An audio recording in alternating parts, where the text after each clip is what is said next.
everyone! So today I'm going to be sharing with you the 5 things I wish I knew when I first started crocheting and knitting. So I was a little bit young when I started crocheting. I was about 7 years old. I think I started knitting around 9 or 10, I believe. And I wish I would have known this before. I took a little bit of a break when I got to my teenage years, and then I picked it up in my late teens, early 20s. And I kind of wish I would have known these things before I started again, because I've learned them over the past couple years, and I'm like, wow, I wish I would have known these.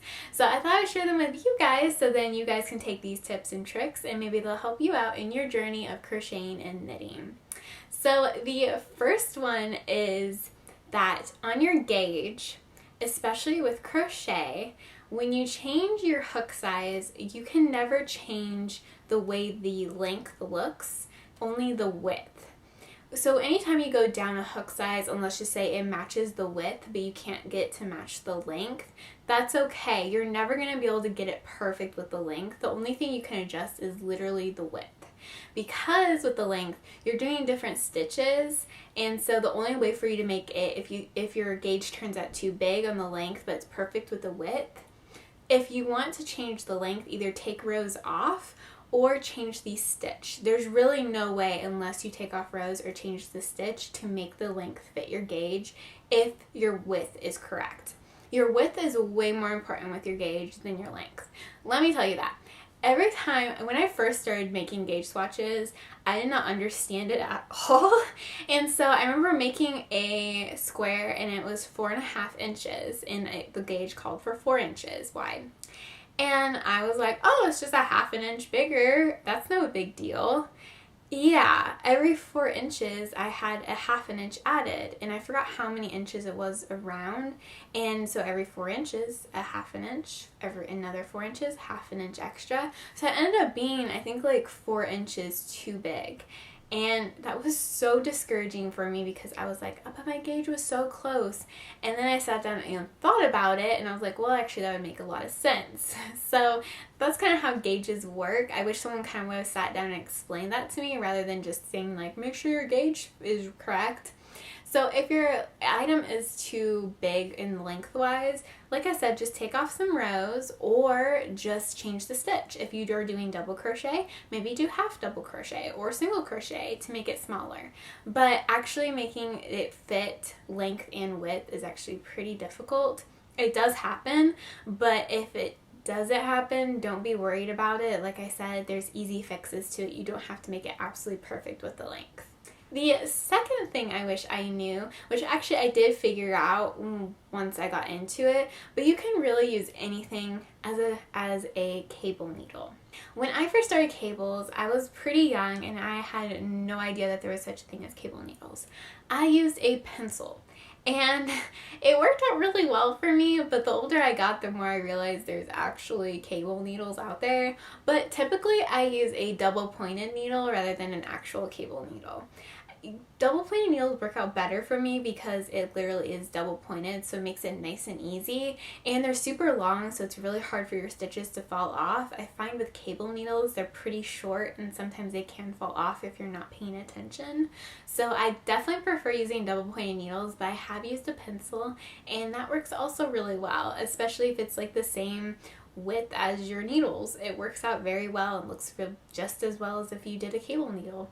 So you can use anything that's straight and that you can use it. You could even use like chopsticks from your Chinese food, or you can use just a normal stick. Like, it just has to be straight and it can hold stitches on it. It's pretty easy. So just know that. Don't stress out if you don't have a cable needle. If you have a pencil, that will work. Chopstick, that will work.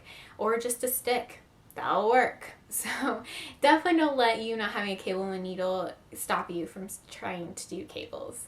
Just don't even. The third tip I have is stitch markers can be made with anything. I have made stitch markers out of yarn. I have used a paper clip. I have used rings. I typically wear rings, so I can just take one off my thumb and slide it on there, no big deal. It's really easy. Actually using one that can loop around stitches, you could just use a paper clip or a safety pin. Those two work probably the best if you're kind of in a snap and you kind of need a stitch marker, those definitely work if you don't have a stitch marker around.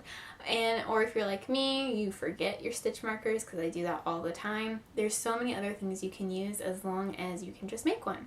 So it's pretty easy, and you could always even use like a Fruit Loop or something, or a Cheerio if you're using really small needles, and that also would work, and it would also be a tasty little treat for you too.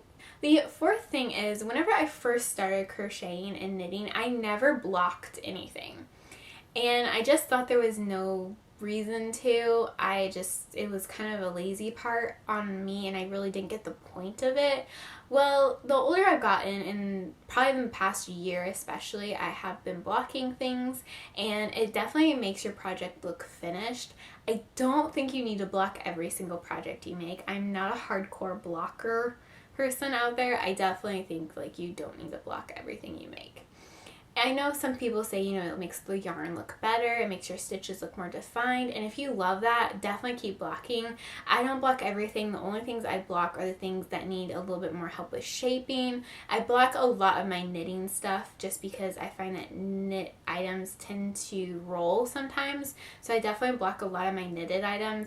But crochet, it's kind of rare that I block my crocheted items. I know that sounds terrible, but it's the truth. But I definitely encourage you, if you've never blocked anything before, definitely try blocking maybe some of your garments or maybe some of your accessories. It'll just give them a nice little finished look to them, but if you don't block them, it's no big deal.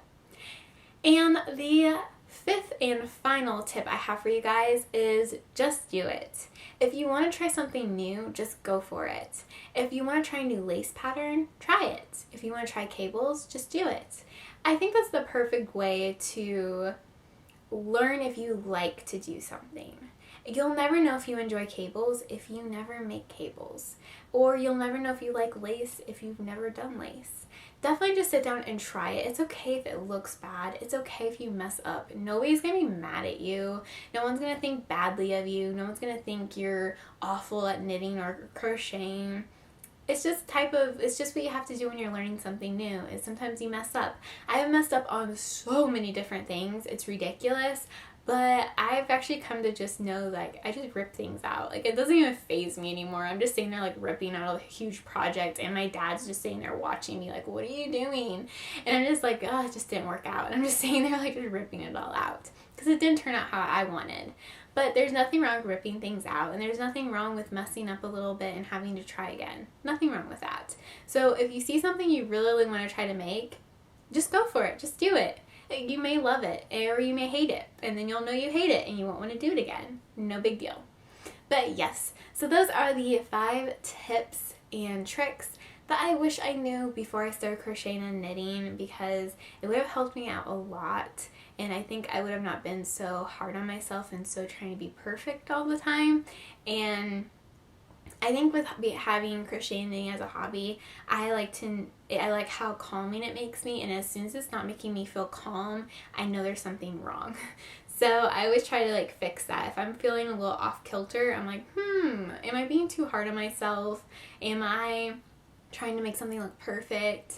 Type thing. But yes, well, I hope you guys enjoyed this video. Let me know down in the comments below what some of your tips and tricks would be if you were talking to a new crocheter or a new knitter. What would you tell them?